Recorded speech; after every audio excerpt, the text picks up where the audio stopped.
A ver qué vas a decir, me decía mi querido amigo. Pues lo que voy a decir es muy sencillo. Nos conocemos hace tantos años. Cuando subíamos y bajábamos las escaleras en el hospital de tres en tres y nos ha llevado 10 minutos bajar estas del Ateneo, hace un minuto. En cualquier caso, bueno, soy día de vestimenta de gala con él. Es de la casa y además es una persona especial. Eso que se dice siempre, algo tiene el agua cuando la bendicen. A él le quiere todo el mundo, todo el mundo.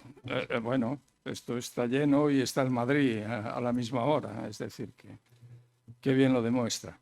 Y es una persona especial, compañero y amigo, como se ve.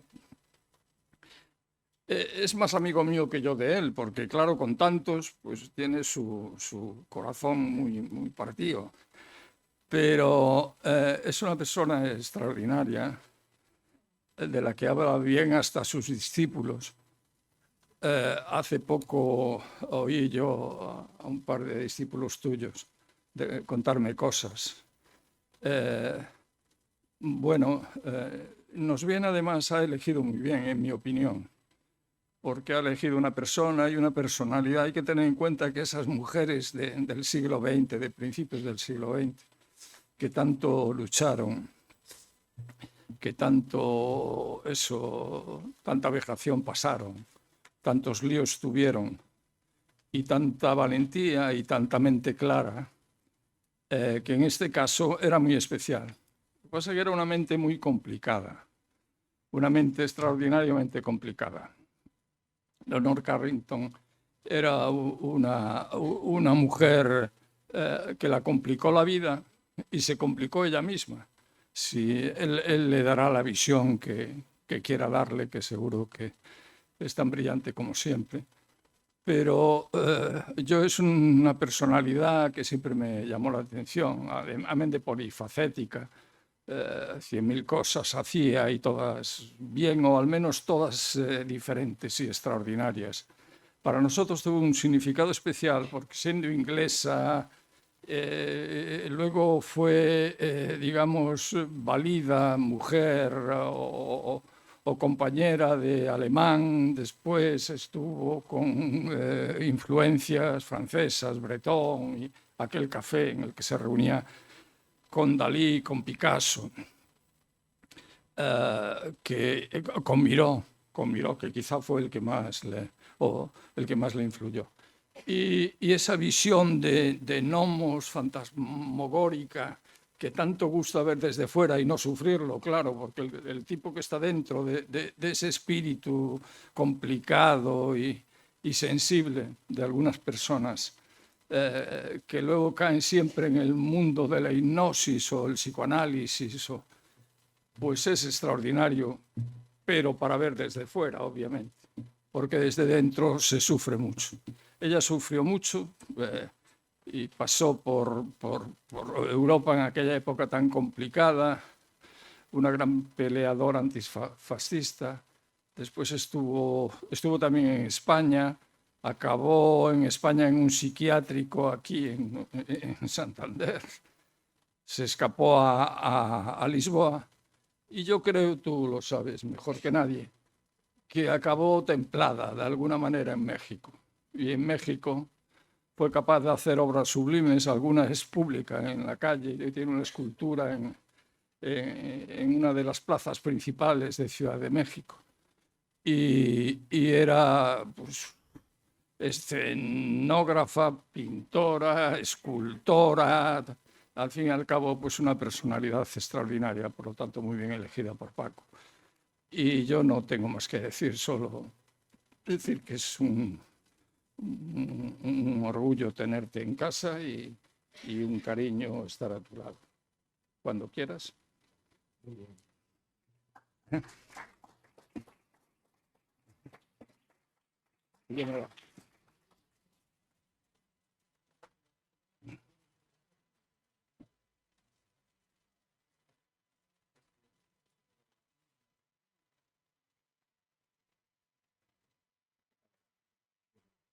Bien, buenas tardes. Yo no sé quién les ha engañado porque veo mucho público. Entonces, esperemos que la crítica corresponda a la asistencia, sea por lo menos un poco parecida.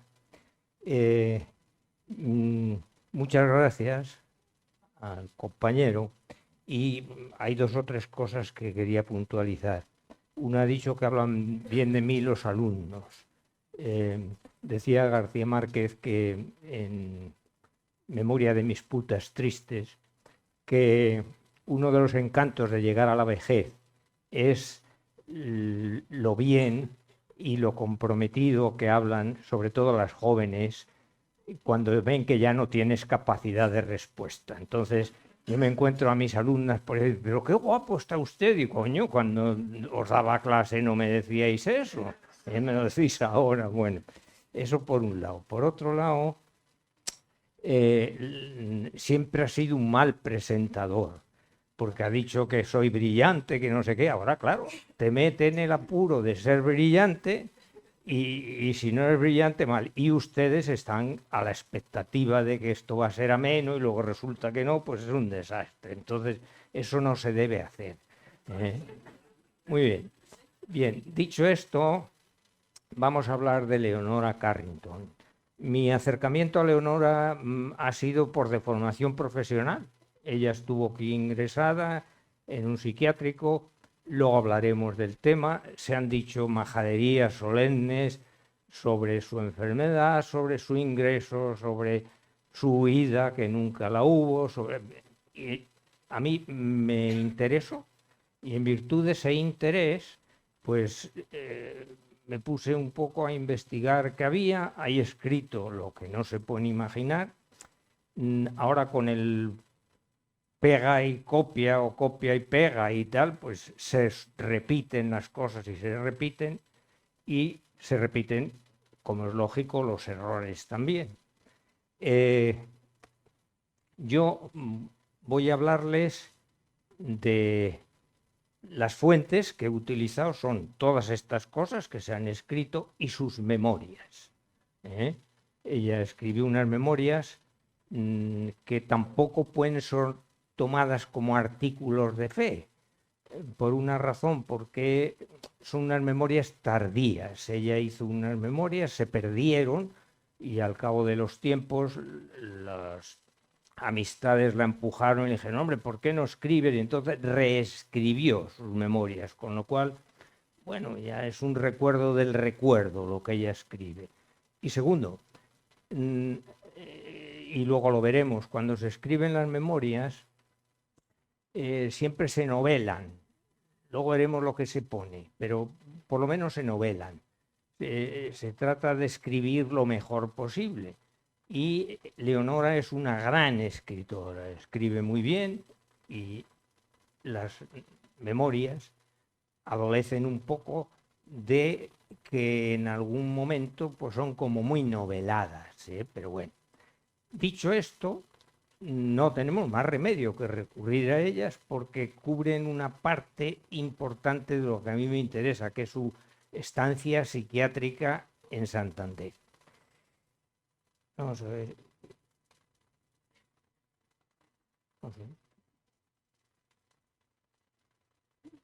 A ver, estos artilugios de la ciencia, ya está, ya.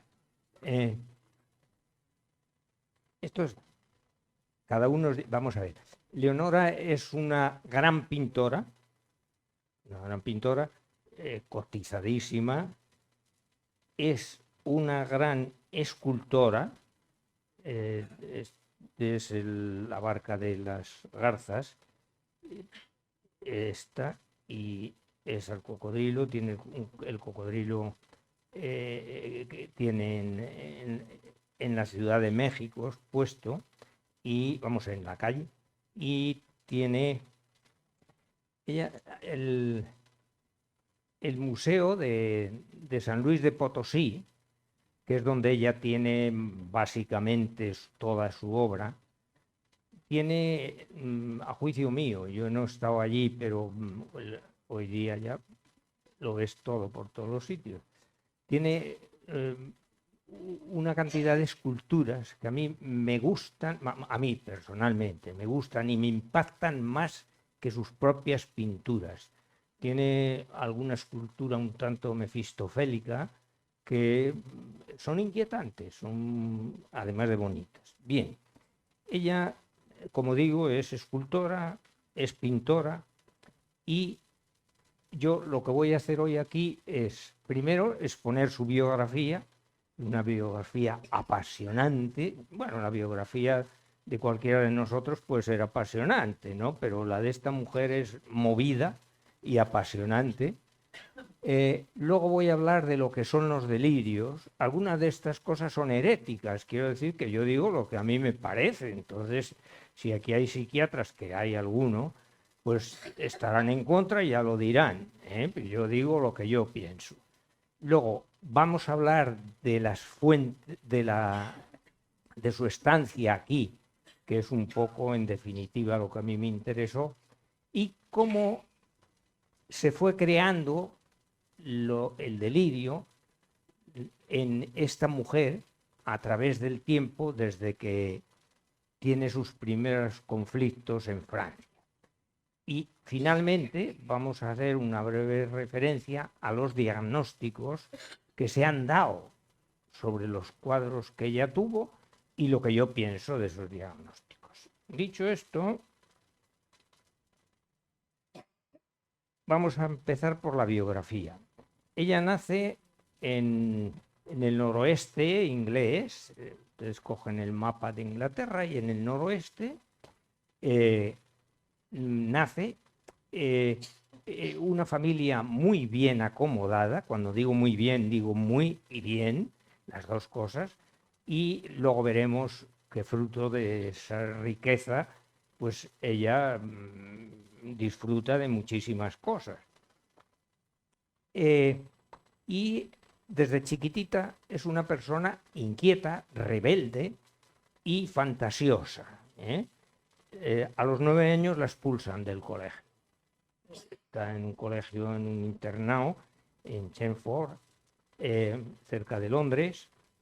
Tiene 9 años y el internado no entiende que una niña que está haciendo... Luego hablaremos de la conciencia. Yo siento porque está aquí el doctor Teijeiro, que es una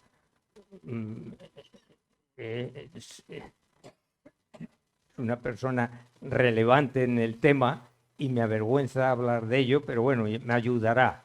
Pues la conciencia, no tenemos conciencia desde que nacemos, la conciencia la vamos haciendo, la conciencia de mí y la conciencia del mundo, que son lo que me informa, la parte psíquica que me informa de cómo soy yo y la parte psíquica que me informa de cómo es el mundo, lo que yo veo, pues eso no nos es dado. La humanidad ha tenido que irlo ganando poco a poco y los seres humanos lo vamos ganando también poco a poco. El niño pequeño, el mamón, no distingue la teta de él mismo, es decir, se funde y poco a poco va diferenciando las cosas. Bien, pues esta chiquita está haciendo un periodo de maduración de su conciencia. Entonces tiene sus fantasías, tiene sus fijaciones y ella, los símbolos que tiene alrededor, los animales, los tal, la fijación que hace de ellos, pues son, y las fantasías que tiene sobre ellos son mucho más reales que la realidad en sí. Y eso, claro, los docentes lo entienden relativamente mal. Ella era muy especial. Entre otras cosas, escribía con las dos manos. Tenía una escritura así. La mano izquierda había que leerlo con espejo, porque escribía al revés, sí. Y eso no le inquietaría mucho a sus docentes, pero el que fuera rebelde, que era terriblemente rebelde, y recriminaba siempre que sus hermanos y los amigos de sus hermanos podían tener juegos, libertades y visiones de la vida que a ella le estaban prohibidas. Entonces era una mujer que no había quien la aguantara, en definitiva. desde un punto de vista, en un concepto regalado del término docente, claro. Bien. Una vez que la expulsan, en su adolescencia, la mandan a, a Florencia, a una escuela para señoritas aristócratas. Aquí de nuevo los dineros del padre Carrington, la niña a Florencia. Allí dura también poco tiempo, a los 8 meses está harta ella y hartas las gentes de la institución. Y se queda en Florencia en una escuela de arte, un profesor de arte, Simón, y allí empieza ella a hacer sus primeras incursiones en el dibujo y en la pintura que siempre le habían atraído, que siempre habría creído. Bien, como no le van muy bien allí las cosas, la madre, de nuevo el dinero de los Carrington, dice, vamos a dar una vueltecilla por Europa, y se coge a la niña, se marchan por Europa, están en Francia, en París, están en España, se recorren toda Europa, Venecia, etcétera, etcétera.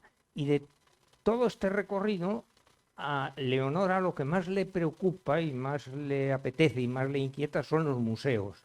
Entonces se convierte en un ratón de museo y sobre todo la pintura. Y con 19, 20 años, ella es una experta, realmente es una experta en pintura, sobre todo pintura surrealista, que es en lo que más se centra ella.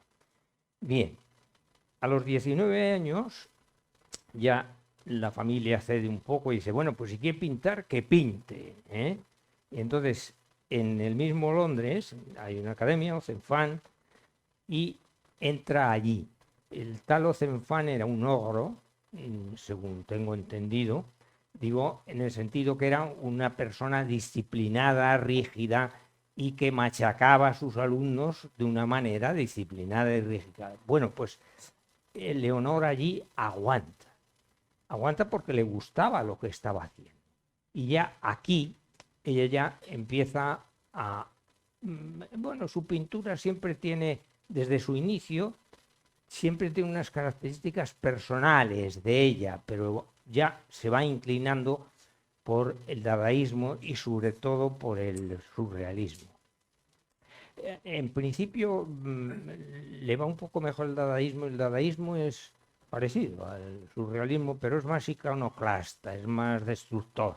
Entonces iba un poco mejor con su temperamento, pero al final termina centrándose en el surrealismo. Y conoce a Max Ernst. Max Ernst es un pintor, ya en aquel tiempo se cotizaba, cuando ella lo conoce, tiene 50 y tantos años, y Leonora se siente atraída por la personalidad, por la pintura y por la persona de Max Ernst. Entonces inicia con él unas relaciones de tipo sentimental que los papás Carrington, claro, ven muy mal. La niña tiene 19, 20 años, el señor es un señor anciano ya de 50 años. Claro, en aquellos tiempos un señor de 50 años pues, era anciano. Ahora no, ahora somos gente todavía que se nos puede mirar. Bien. Entonces,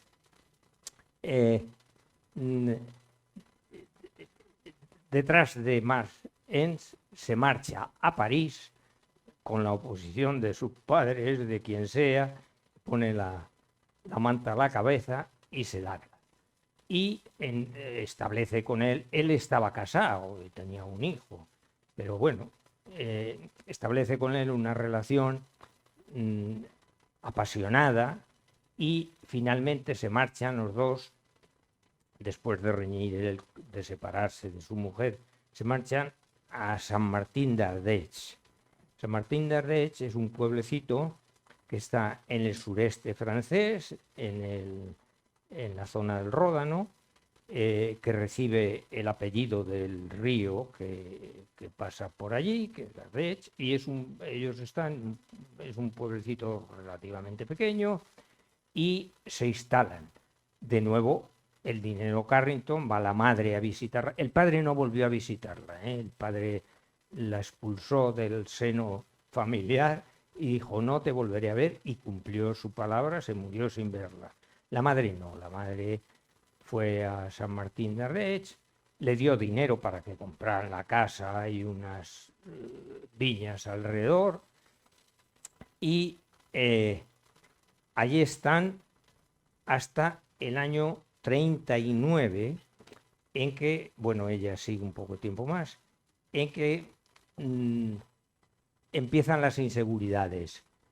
Max era un alemán judío y el clima no estaba para ser alemán y judío en aquel tiempo, y le detienen, vamos, detenían a muchísima gente.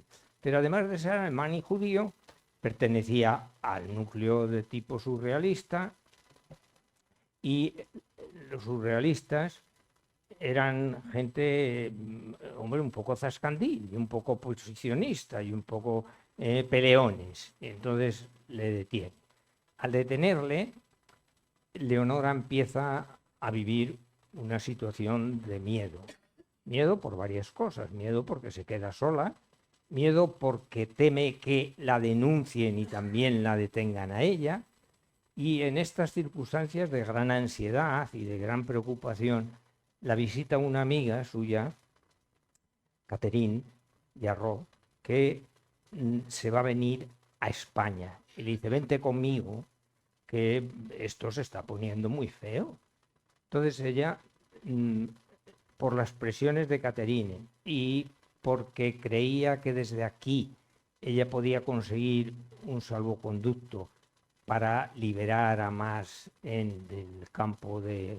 No eran campos de concentración, eran campos de refugiados que tenían en el sur de Francia, que hubo muchos españoles allí, vamos, gente conocida de nuestra, allí estuvo el mexicano, siempre.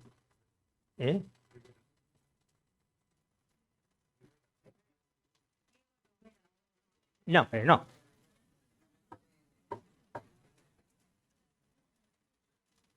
Que era un... bueno, luego me vendrá. Bueno, esto no ha empezado ahora, ¿eh? Yo ya llevo mucho tiempo con ello, pero bueno, ahora es que ya es catastrófico, ¿eh? Siempre una persona que regaló el Quijote que tenemos abajo en... Ferrer, carajo. Ferrer, Eulalio Ferrer. Pues Eulalio Ferrer estuvo en un campo de estos. Por cierto, si nos da... ¿Tú qué dices, hombre? Lo mismo, ¿no? ¿Ves? Claro, hombre, lo mismo que yo. Bien. No sé por dónde iba ya. Me cortáis si veis que me voy. Bien, entonces la convence Catherine y hace un viaje con ella a España. Viene de nuevo, los padres están al tanto, y en Andorra, en la frontera, tiene un salvoconducto y tiene dinero para que siga su viaje en España, donde continúa. Bien. El viaje es un viaje catastrófico, de gran... Oye, espera, que yo lo tengo encendido también. Ya está. Dice... Y se viene con ella y se viene a Madrid. En Madrid tiene la mala fortuna de que está en un hotel que le pagan sus padres. Bueno, estaba en el Ritz, o sea que no, quiero decir que no era la pensión Bernarda. Entonces, en una de sus salidas, la violan en manada 4 personas. Parece que eran requetés, pero vamos, da lo mismo un bando que otro. En tiempos de guerra y posguerra, las violaciones en manada son frecuentes. ya hace tiempo que terminamos la guerra, dicen, pero sigue habiendo violaciones en Manada, se ha convertido casi en un deporte nacional, pero en aquel tiempo, pues la pobre mujer la dejan en el retiro, medio desnuda o desnuda del todo, y un policía municipal la retorna de nuevo al hotel. Bien. De nuevo, la familia, aparte del hotel, le pone un tutor, el Van Gent, que es un medio directivo de las grandes empresas que tienen ellos, y le dicen, vigila a la niña, cuídala, que no le falte de nada. Y la niña no se dejaba vigilar mucho, claro, pero bueno. Entonces, entienden que no está muy bien, arma unos follones en el Hotel del Demonio, sale medio desnuda por los pasillos, total, que acude ella a la embajada inglesa en Madrid y en el consulado, por indicación de los padres, pide que la vea un psiquiatra. La ve el doctor Martínez Alonso y posteriormente la ve el doctor Pardo y entienden que sí, que la chiquita no está muy bien del todo porque hacía cosas raras, luego veremos cuáles.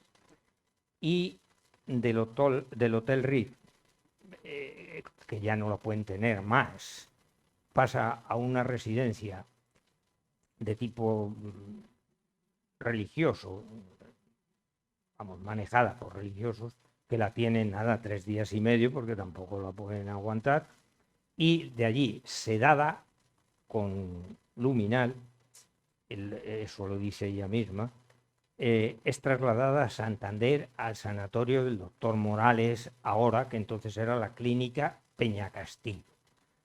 ¿Por qué viene a Santander? Bueno, pues porque los padres entienden que España era un sitio neutral. Vete mirando, que era un sitio neutral. En Santander había un sanatorio, no era psiquiátrico, era un sanatorio de reposo y de digestivo y de muchas cosas.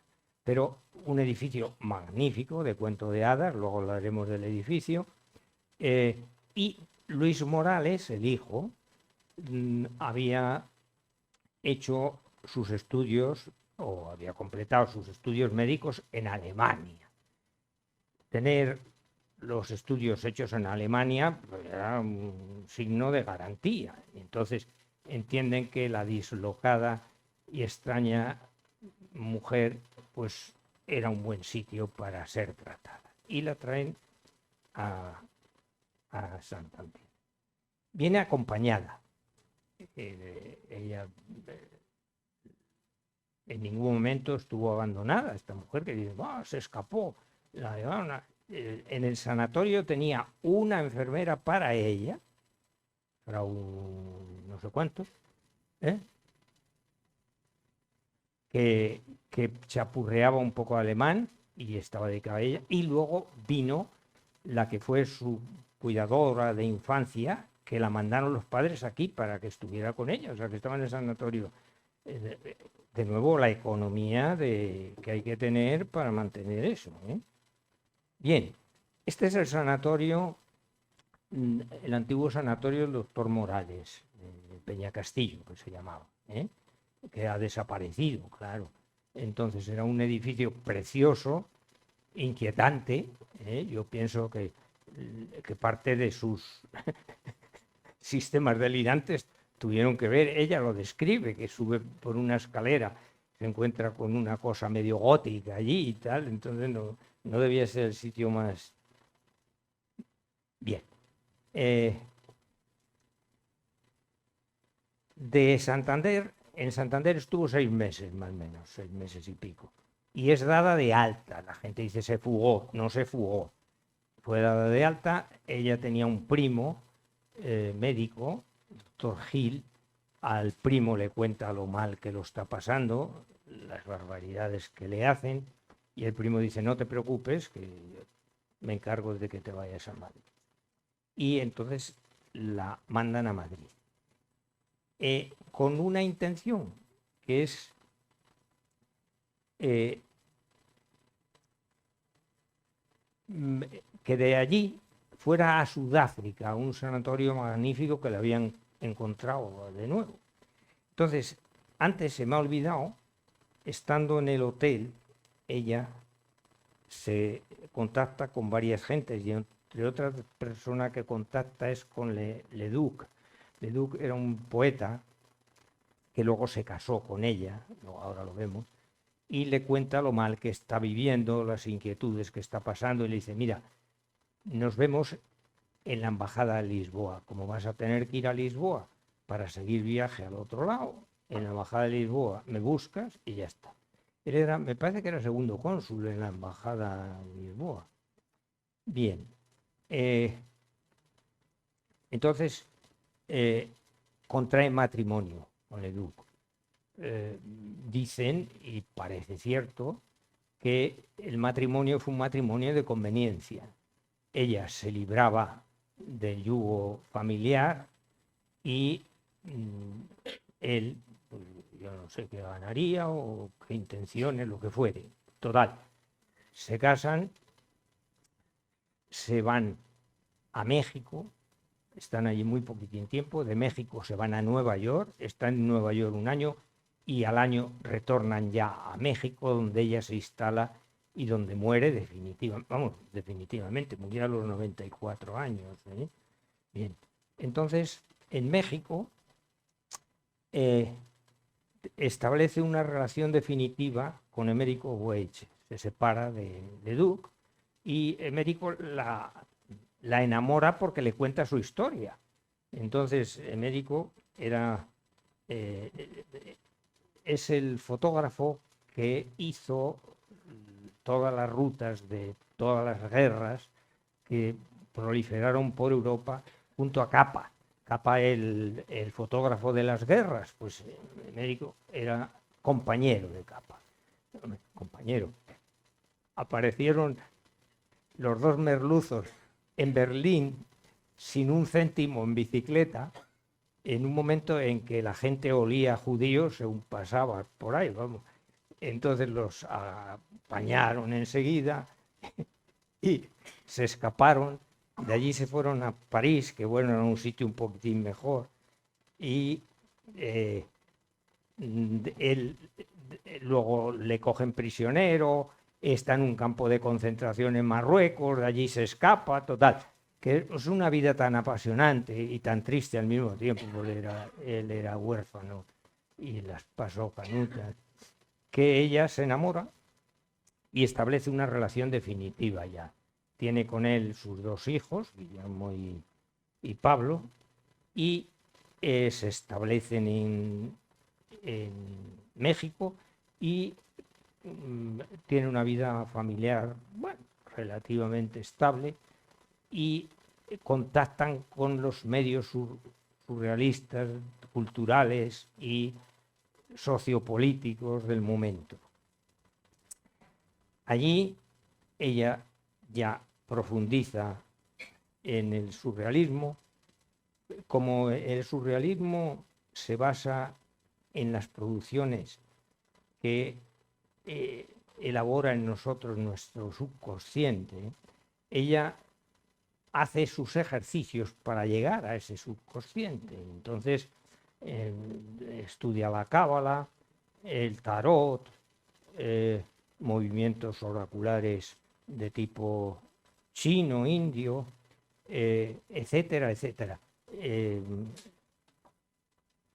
Lo de la conversión de la materia en oro, la alquimia, etcétera, etcétera. Es una mujer inquieta.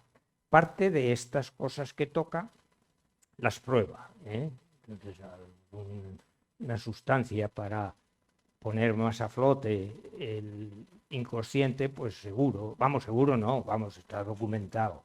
Bien. Allí se queda, empieza a producir de todo, pintura, escultura, tapetes, de todo, collage, de todo, hace de todo esta mujer.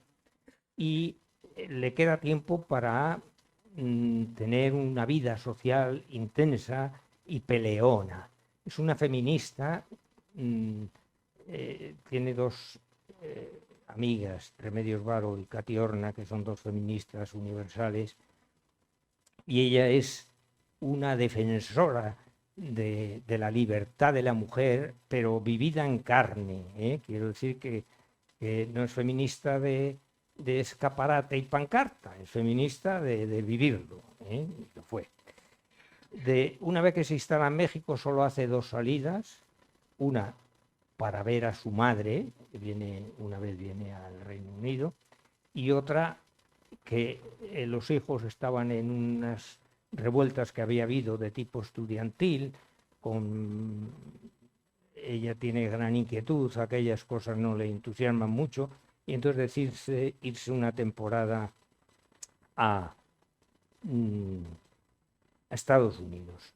Salvo esos dos tiempos, el resto es una ciudadana mexicana, muere a los 94 años y museos, películas, reportajes, libros, etcétera, etcétera, sobre ella, los que ustedes quieran. Bien. Esta mujer se ha especulado sobre si estaba indicado el que ingresara en una institución psiquiátrica. Esta mujer tiene ideas delirantes de influencia y de control físico y mental. Es decir, ella cree que le están manejando la mente, que le modifican el cuerpo. Ella se cree, como veremos luego, en posesión de poderes especiales. Ella, llega a decir que es la tercera persona de la Santísima Trinidad. La tercera persona femenina. Tiene un lenguaje de tipo incoherente, acompañado de neologismos. Neologismos es la creación de palabras nuevas que uno puede hacer y que muchas gentes hacemos cuando se nos olvidan las cosas, pero hay veces que se hacen intencionadamente, y cuando digo intencionadamente digo desde las profundidades de nuestro psiquismo, se van produciendo cosas y se va produciendo un lenguaje inentendible desde fuera. Tiene fases de excitación totalmente hipomaníaca, se sube por las paredes, y de retraimiento con cuadros de tipo depresivo. Tiene un deterioro físico grandísimo porque, como luego veremos, no come o come mal, y yo creo que su ingreso estaba justificado. Claro, se ha criticado mucho a la familia, es decir, bueno, hombre, vamos a ver, ustedes tienen una chiquilla de 20 años que hace todas estas cosas. Hombre, yo creo que a uno le inquietan. Si encima la mandan a un psiquiátrico, con lo cual la retiran de la vida que los padres no querían que tuviera, pues hombre, miel sobre hojuelas. Pero quiere decir que está justificado el pedir ayuda en virtud de las cosas que esta mujer. Bien. Entonces esta mujer tiene un delirio de tipo persecutorio, lo va haciendo. No hay un modelo teórico de que sea un delirio. Supone que pueden ser alteraciones atencionales, razonamientos distorsionados, etcétera, etcétera.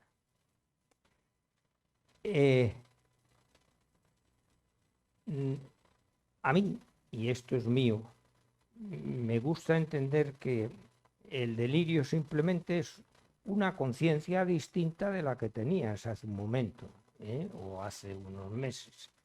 Simplemente, tú tienes una conciencia de ti y del mundo y de repente esa conciencia cambia. Vamos, de repente, o poco a poco, va cambiando. Y te introduces en lo que Ortega llamaba las creencias. Las creencias es la parte más importante y más movilizadora que tiene el hombre. Las ideas las mantenemos, las alimentamos, pero no nos arrastran. Sin embargo, las creencias nos arrastran. Entonces, eso no es mío, es de Ortega. La realidad, decía Ortega, que no existe, que son significados que vamos dando a las cosas que van pasando en la vida en virtud de nuestros estados de conciencia. Bien, entonces el delirio es el conjunto de creencias que sustituyen a creencias anteriores. Hay una persona, un catalán, Ramón Sarró, que se dedicó a estudiar los que se llamaban entonces esquizoparafrénicos, que son los enfermos mentales que estaban, ahora ya hay pocos, ahora los soltamos a todos y así nos luce el pelo a veces. Entonces, son los enfermos estos que producían cosas, que contaban historias. Entonces Sarró se va por los manicomios de tipo catalán y por otros, y hasta en el extranjero estuvo muchas veces. Sarró es una persona muy importante, no nos vamos a perder con Sarró ahora. Bien, él estudia los delirios y los etiqueta y los clasifica. Dice que hay unos delirios, eso lo digo yo, él los va diciendo todos y yo digo que de los delirios que propició Sarró, hay unos que dependen más de la conciencia del mundo y otros que dependen más de la conciencia del yo. De la conciencia del mundo depende el fin del mundo. Estamos en un momento, antes de ayer había por ahí gente, pero plenamente convencidos que el mundo se acabó con la eclipse y esas cosas. La hostilidad universal. Todo lo que hay alrededor es enemigo, viene en contra nuestra, etc. Deformación del espacio y el tiempo. El espacio y el tiempo cambian, se modifican. Los planiterrícolas ya existían en los manicomios en mis tiempos jóvenes. Yo los he conocido, cosmogonías explicadas por aquellos hombres magníficas.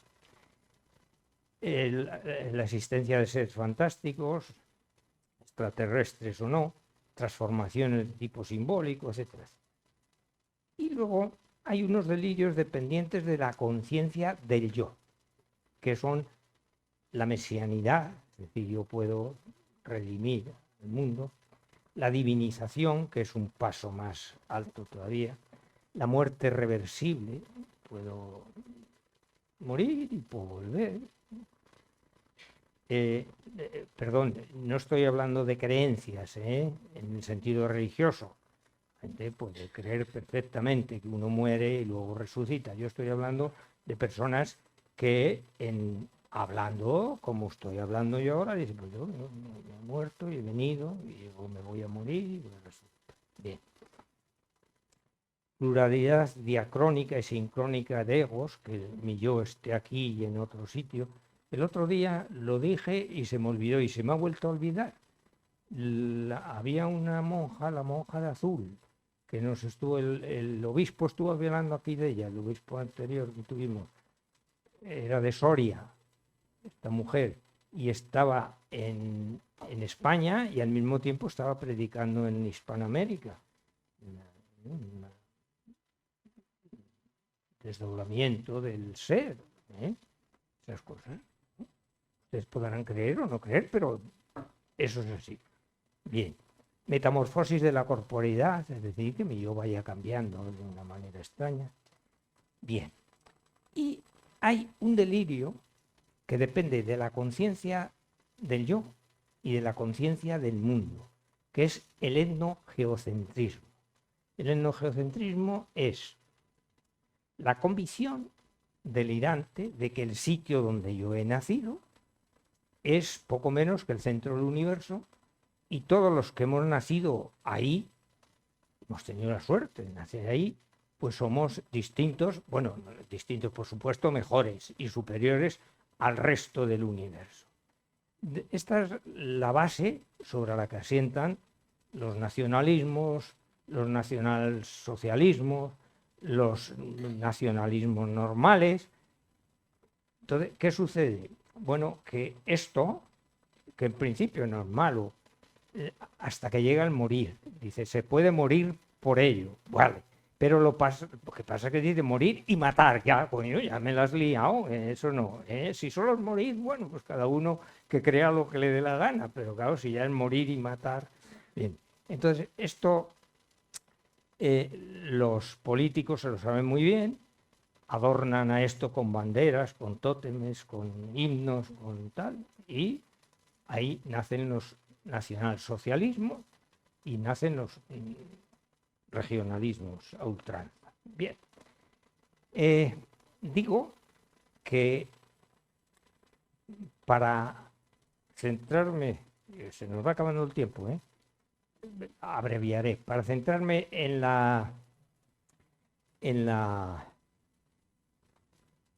el delirio de Eleonora, he recurrido a sus memorias y he recurrido a artículos de tipo periodístico.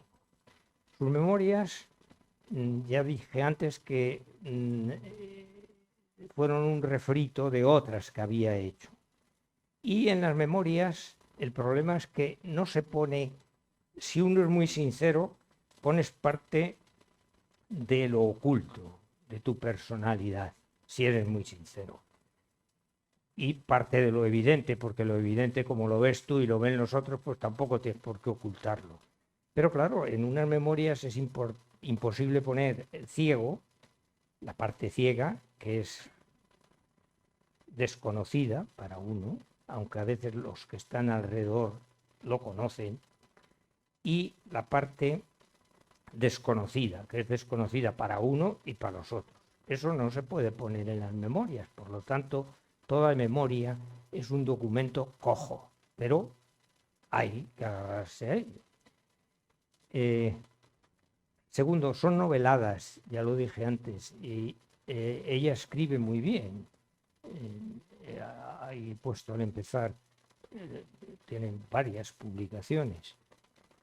Bien, aparte de eso, las escribe, son sus recuerdos de su estancia en el sanatorio, donde muchas veces está sedada, muchas veces está con cuadros de agitación, muchas veces está deprimida, con lo cual, hombre, pasan por unos filtros que pueden deformarlas fácilmente. Y en muchos casos está incluso medicada, como dije antes. Y luego me baso en artículos periodísticos. Muchos de ellos son repetitivos y los artículos periodísticos tienen un inconveniente. Pocas veces están hechos por personas especialistas en la materia, con lo cual, claro, son generalizaciones y se van programando, se van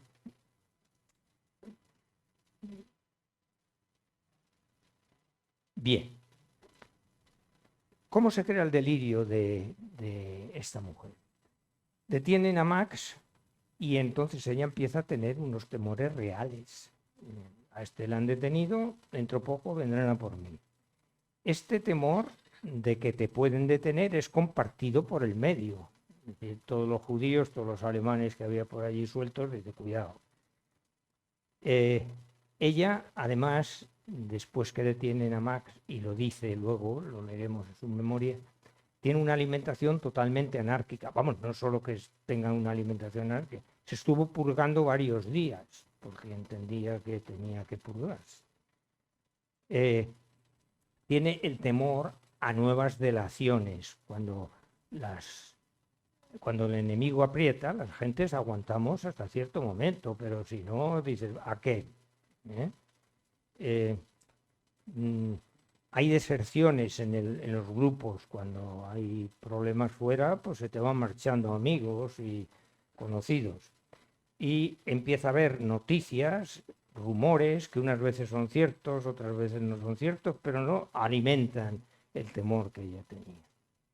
Total, que ella vive en un clima de persecución, hace un delirio persecutorio y termina haciendo un delirio referencial. ¿Qué quiere decir esto? Quiere decir que cualquier cosa que sucede alrededor ya tiene una asunción para ella, está referido a ella.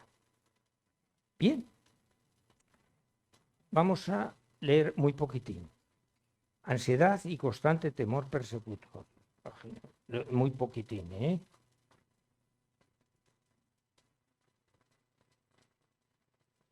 Cuando quiera lo dejamos, ¿eh? Tampoco pasa nada. Ya estamos.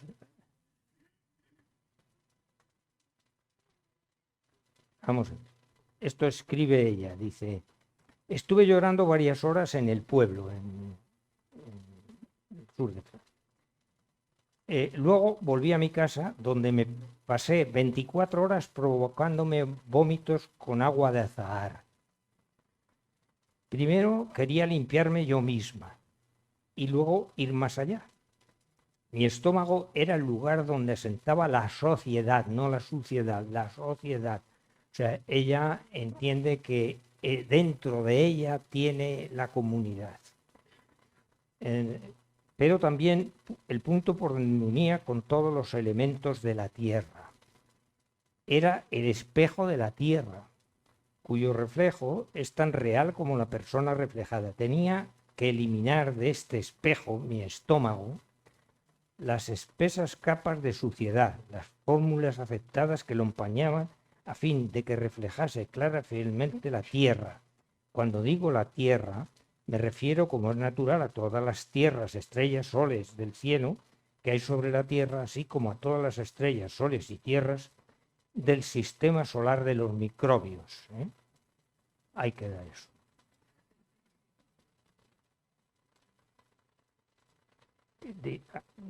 Tiene una sensación de poder casi omnipotente, dice.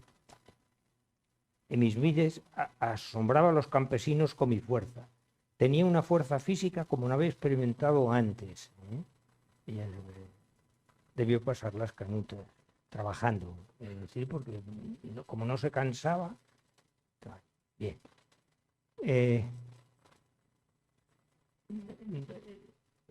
Con estos temores, esta mujer empieza a hacer mecanismos de defensa de tipo mágico.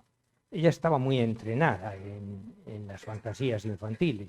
Ella tenía, su abuela era irlandesa, su madre era irlandesa y la nani que la cuida era irlandesa también. Y tenía la cabeza, aparte de que ella ya era muy imaginativa, llena de cuentos, historias celtas y irlandesas, y estaba entrenada en algo que todos hemos tenido, vamos, yo por lo menos, que es el poder infantil de manejar las cosas. Yo, vamos, lo hemos vivido todos. Si llego a la puerta aquella antes de que suene un claxon, pues va a suceder no sé qué cosa. Bueno, yo recuerdo cuando teníamos exámenes y algo no sé qué, voy a probar, no aprobabas nunca, pero bueno, tú estabas convencido que tus actos o misiones pueden influir en el medio. Estaba totalmente entrenada en el manejo de transformaciones simbólicas. Ella tiene unas fijaciones sobre determinados animales, el caballo, la hiena, tal, que están desde su infancia. Ella tenía un caballito, el padre se lo quemó, se lo tiró, algo así, y estaba identificada y se identificaba con los bichos, se vivía como un bicho. Bien.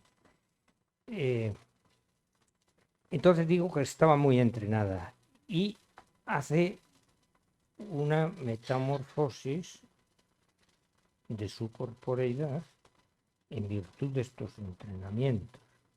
Ella viene en el coche, dice,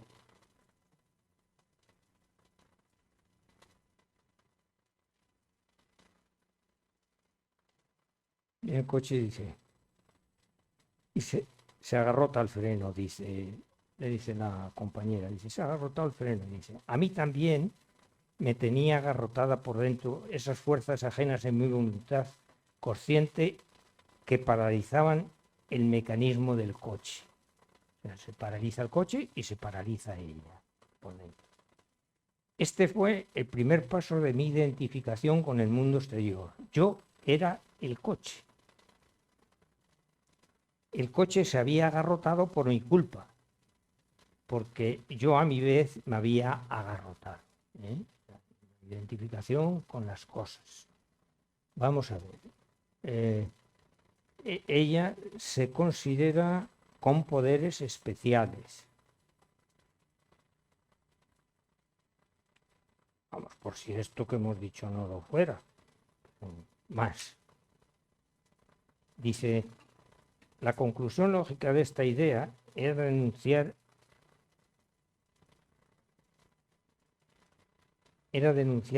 el horrible poder de Van Gogh. Van Gogh es el cuidador, la autoridad que le ponen los padres para que la cuide. Dice,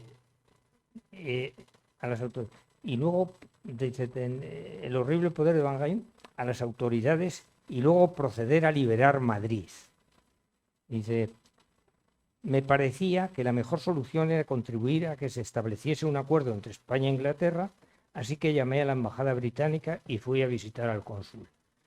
Vamos a visitar al cónsul alegremente. Dice, me esforcé en convencerle de que la guerra mundial estaba siendo dirigida hipnóticamente por un grupo de personas, Hitler y compañía, que en España eran representadas por Van Gogh, que para vencerle bastaba con comprender su poder hipnótico, entonces detendríamos la guerra y liberaríamos el mundo, que estaba agarrotado como yo y el Fiat de Caterina. Que en vez de vagar sin rumbo por los laberintos políticos, económicos, era esencial creer en nuestra fuerza metafísica, distribuirla entre todos los seres humanos, que de este modo serían liberados. Dice, este buen ciudadano, el cónsul, dice, este buen ciudadano británico se dio cuenta enseguida de que estaba loca. Un hombre perspicaz, dice, telefonió a mi médico, llamado Martínez Alonso, el cual a su vez informó a mí. Dice, esto estamos en 23. 31. Dice, estoy en el hotel, dice, me confeccioné diversas prendas de gala con toallas de baño para mi visita a Franco, la primera persona a la que debía liberar de su sonambulismo hipnótico. Eso no lo consiguió.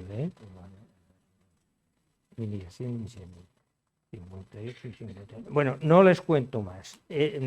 Hay un momento en que ella se siente prácticamente Dios. En la creación de este delirio influyen el medio ambiente, como dije antes era inquietante el sanatorio, influyen los tratamientos, la tienen sedada, y con este cuadro clínico que he descrito antes, ella es diagnosticada de una esquizofrenia paranoide. Una esquizofrenia diagnosticaría pues, cualquier señor que la viera casi en este momento. Ella estuvo aquí 6 meses y se curó. Entonces, don Luis Morales dice que posiblemente fuera una psicosis marginal de Kleist. Kleist era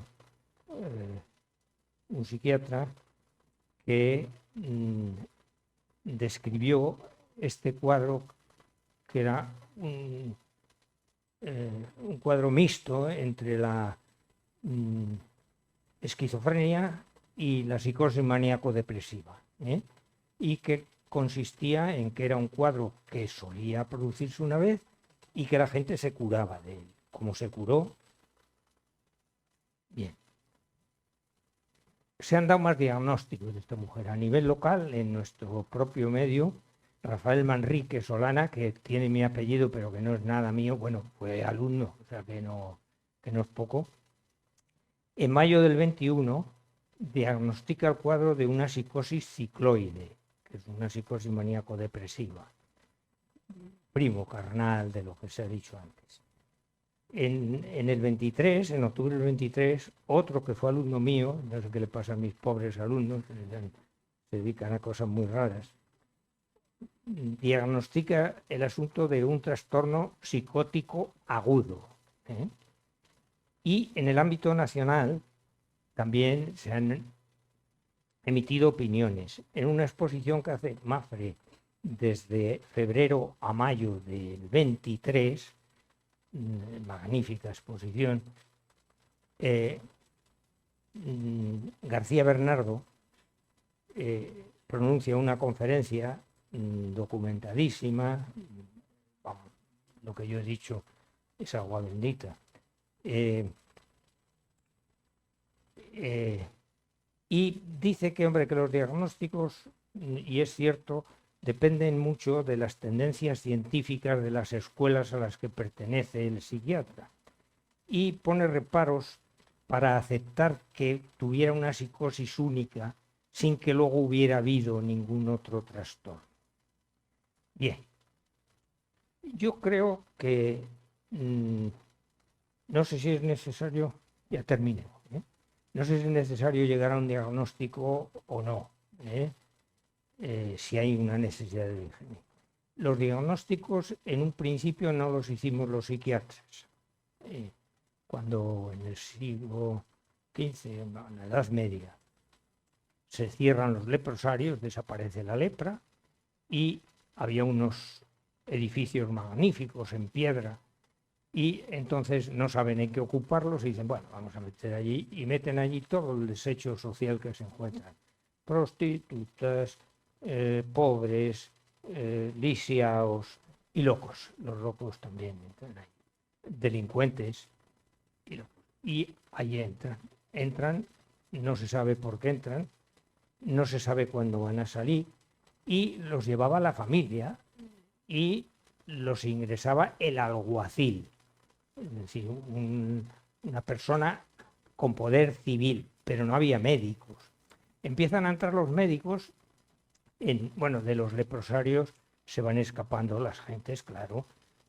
Oiga, no, a mí que me traten en una entidad médica porque yo estoy enfermo. Ellos no, me tienen aquí con estos locos y esta gente rarísima. No, se van escapando. Los delincuentes dicen a mí que me lleven a la cárcel, que es preferible que esto, y entonces se van quedando solo los locos. Y al quedarse solo, vamos, esto es una simplificación del tema, pero se ajusta bastante a la realidad. Al quedarse solo los locos, hay el temor de que, hombre, las enfermedades eran, la alimentación no era muy buena, los cuidados higiénicos eran nulos, no se exploraba a la gente cuando entraba, con lo cual los contagios eran, no se contagiaba al que no entraba. Y entonces empiezan a pensar, la sociedad no es que se apiade de los que están dentro, sino que teme a los que están dentro, dice, a ver si nos van a contagiar a nosotros. Dice, vamos a meterle un médico dentro. Y entonces meten al médico. Ah, no. Sí, viene a reñirme ya. Bien, entonces no sé por dónde iba. Meten al médico y el médico se encuentra allí con unos señores que uno va, otro viene, otro se enfada, otro está quieto, tal, y empieza a diagnosticarlos. Dice, bueno, los agitados para el rincón aquel, los no sé cuántos para el otro lado. Y entonces ahí vienen las clasificaciones psiquiátricas. Hasta entonces no había clasificaciones psiquiátricas. Y luego hemos seguido clasificando la gente. En este momento la Biblia diagnóstica son el DSM-4, o 5, ya deben ir por el 5, y el CIE 10, que ya irán por el 11, porque yo me quedaba atrasado. Que son diagnósticos de consenso. ¿Qué sucede? Que nos ponemos de acuerdo, se ponen de acuerdo los psiquiatras para decir, eso que hace ese, yo creo que lo vamos a llamar psicosis maníaco-depresiva. ¿Estamos todos de acuerdo? Pues todos de acuerdo. Bueno, pues si todos los psiquiatras están de acuerdo, esto es una psicosis maníaco-depresiva. Entonces, esto, hombre, es un avance porque permite que las gentes de distintos sitios del mundo diagnostiquemos aproximadamente lo mismo. Lo que no es totalmente cierto es que aquello que diagnosticamos sea realmente algo que tenga una entidad clínica cierta. Pero bueno, bien.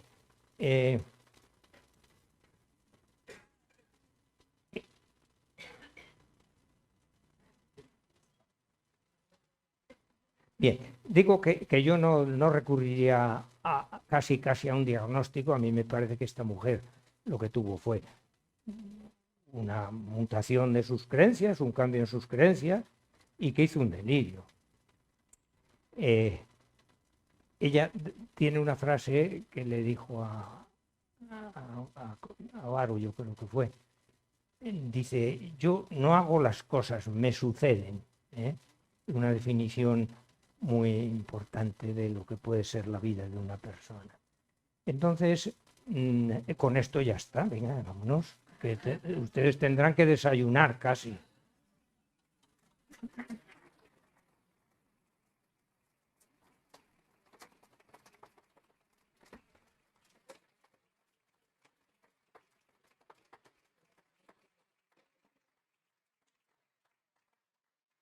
Breve, que creo que hay fútbol.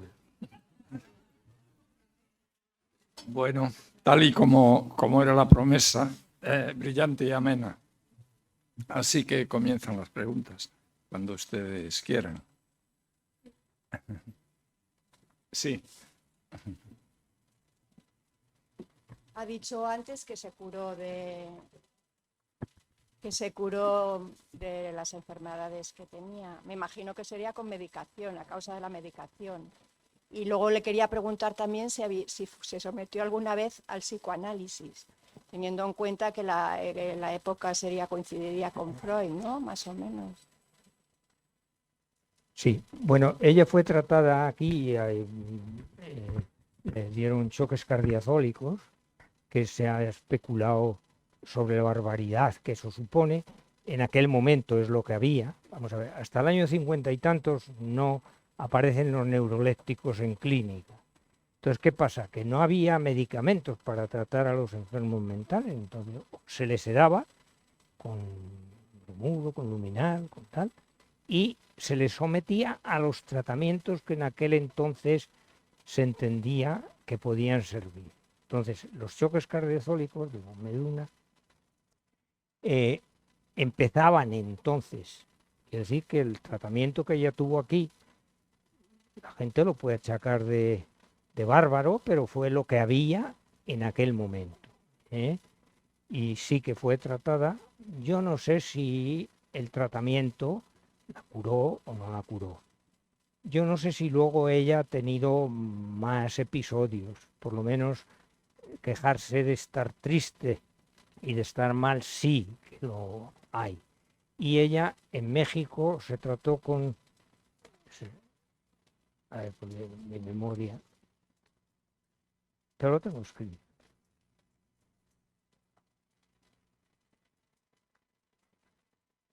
Bueno, es igual. Un psiquiatra mexicano la vio.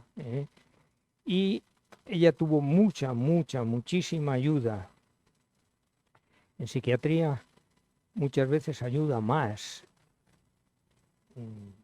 una palabra amable, el afecto, sobre todo el afecto, que la psiquiatría ortodoxa.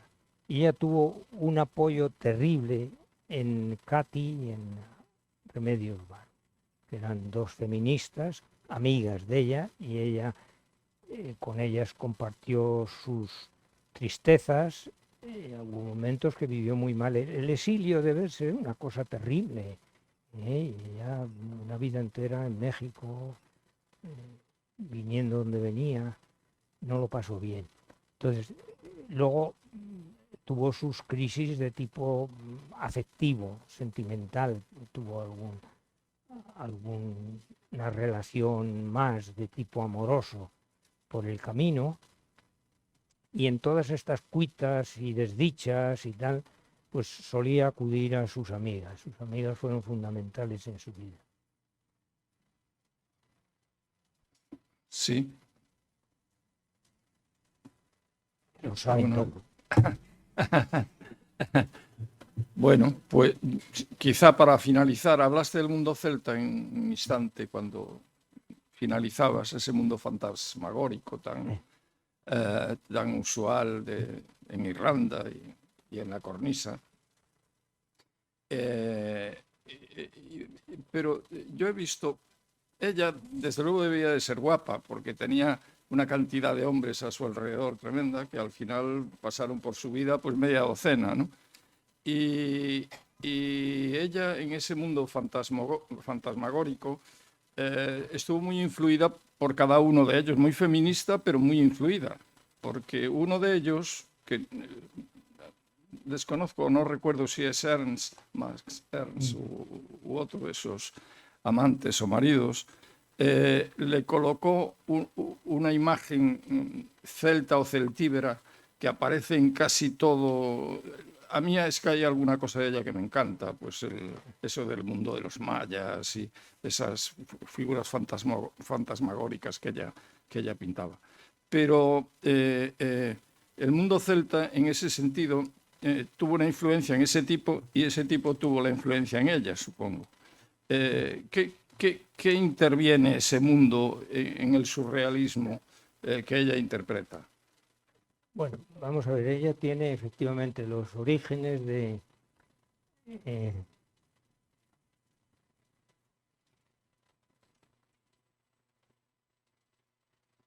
los Ildes, que son unos seres pequeñitos que viven debajo de la tierra y tal.